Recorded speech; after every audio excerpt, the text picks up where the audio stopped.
welcome to my kitchen and welcome to my fireside. This is all about a promise fulfilled, both to you guys and to my husband. You know, I'm all about signature touches, both in the garden and out of the garden, and I like signature birthday cakes. And my boys, both, when I say my boys, all three of them, my two sons and my husband, they all love cheesecake. I made this in November for my younger son, Jamie, and now I'm making it for my older Jamie, my husband, whose birthday was just a couple of days ago. So I'm a little bit belated, but I'm catching up and doing it nevertheless. This is just a wonderful, really easy recipe, you guys. Let me tell you what you need to put it together.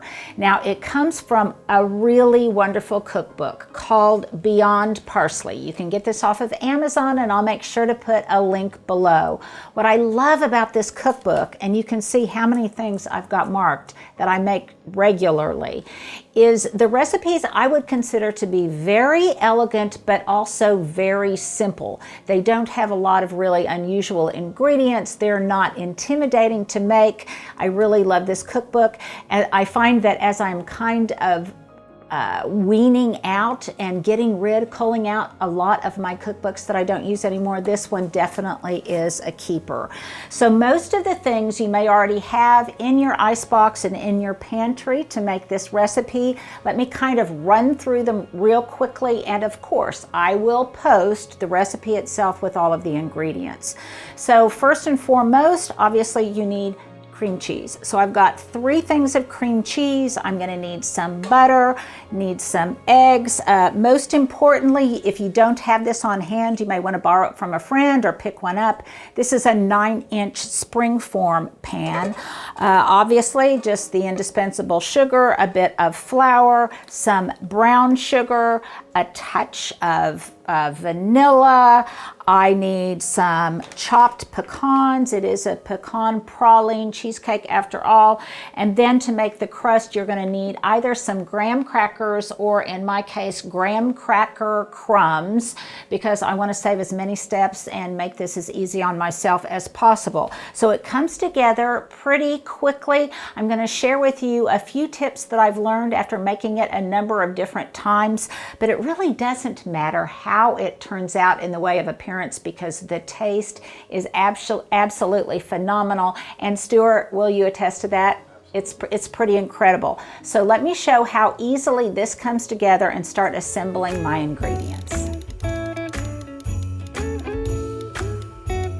Now, I'm really not great in the kitchen. This is kind of a fake cooking segment because I really am inexperienced. I don't do a lot of it, but I have learned a little bit over time about some things that make it easier and that I'm really trying to resolve to be better at. And that is that practice called mise en place, where you have all of your ingredients all nicely measured out right there, ready to assemble and put together.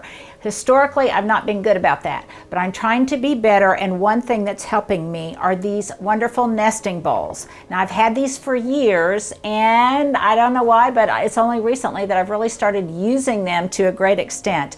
I'll put a link to these below, but you can see they come in all sorts of different sizes, and there's just something very satisfying about the way they nest. So that makes it easier. So now I'm going to get all of my ingredients measured out and ready to go.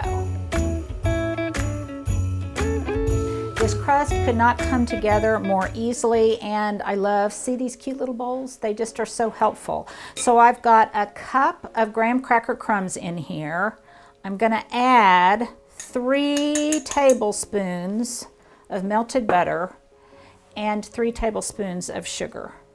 And then I'm just going to mix it together until it's got that kind of consistency that I will easily be able to kind of mold into the bottom of the pan. Ooh, really smells yummy. Okay, now this is actually not in the recipe, but I highly recommend it. And that is taking some spray and just giving your springform pan kind of a gentle spritz. So you can see how easily this works. Just going to dump it in here.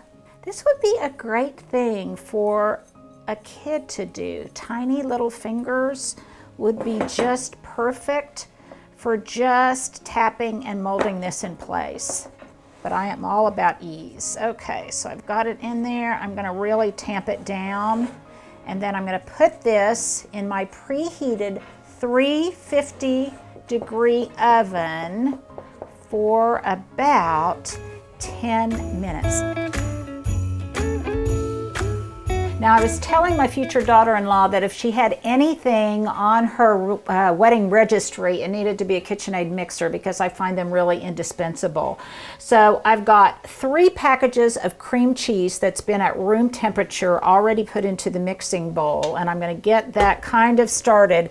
I'm going to add 1 1/4 cups of brown sugar. Got that pre-measured. And then I'm going to add 2 tablespoons of flour. I get this going.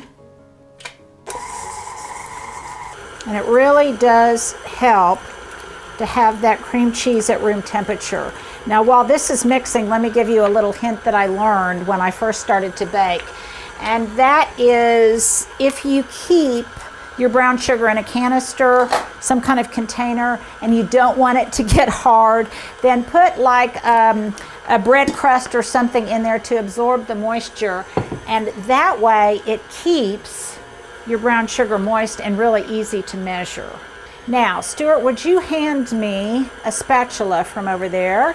Stuart is my sous chef today, and I'm just going to, you can see that I don't bake a whole lot because I always forget which thing is raising the paddle and which thing is unlocking the machine. And that noise, Stuart was asking me what that noise was. And I said, that's my gas range. It's a Wolf gas range. It's a commercial stove and oven, and boy, has it gotten its share of use over the years. Now, because historically, I've had problems with this cracking, I checked on the internet for some tips to prevent that kind of cracking.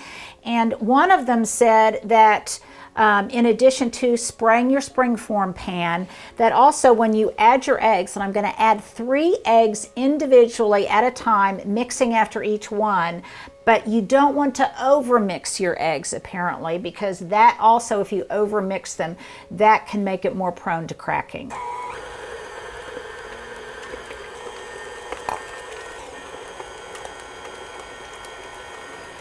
That's my last egg. Going to clean the sides.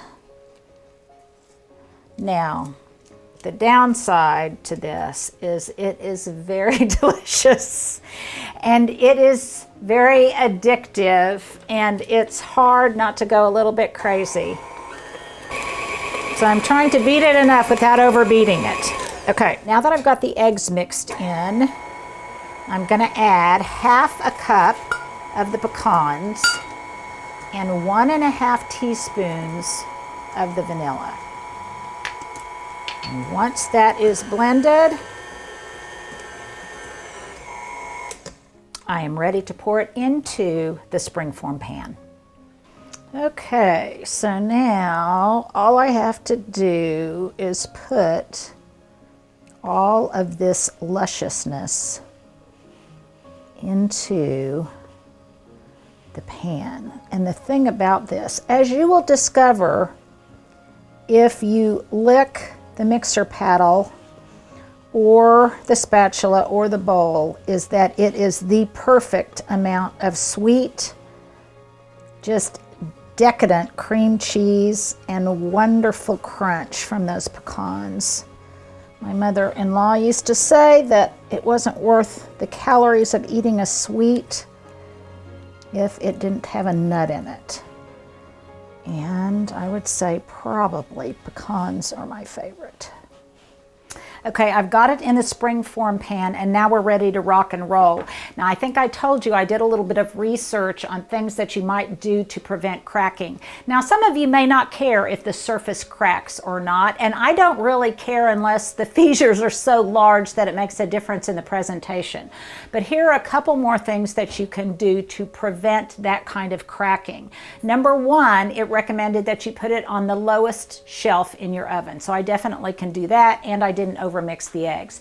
The other thing that it recommended is that I put it in a water bath or a bain-marie by basically just encasing it in tin foil and then setting it in like a roasting pan or something that's got water in it. I'm not going to do that for a couple of reasons. One, I don't like the idea of just needlessly wasting all of that tin foil, and it's a little bit of a hassle. So I'm not going to worry about that. I'm just going to put it in just like this. It will be in the oven for about 50 to 55 minutes, and I always err on less time.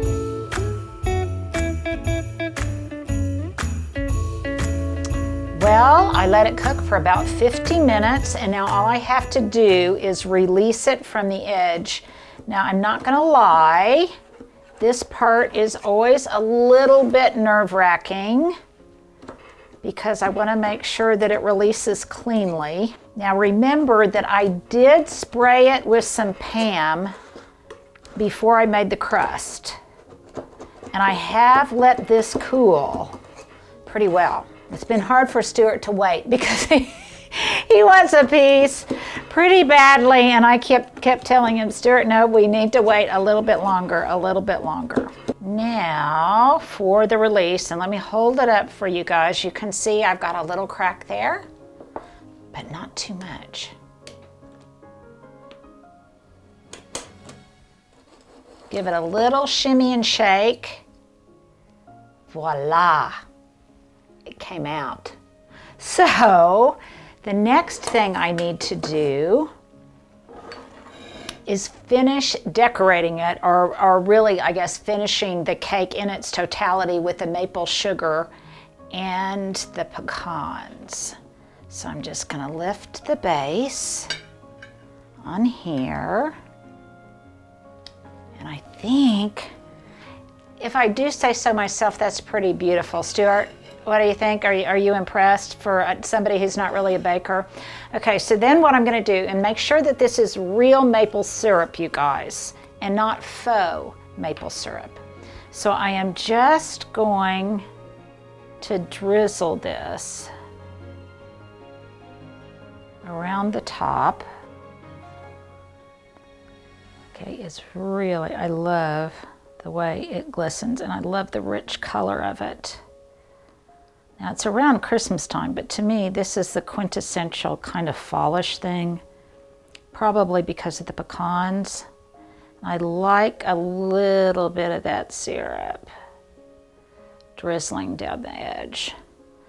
Okay, now I've got one of these rubber spatulas, and I am just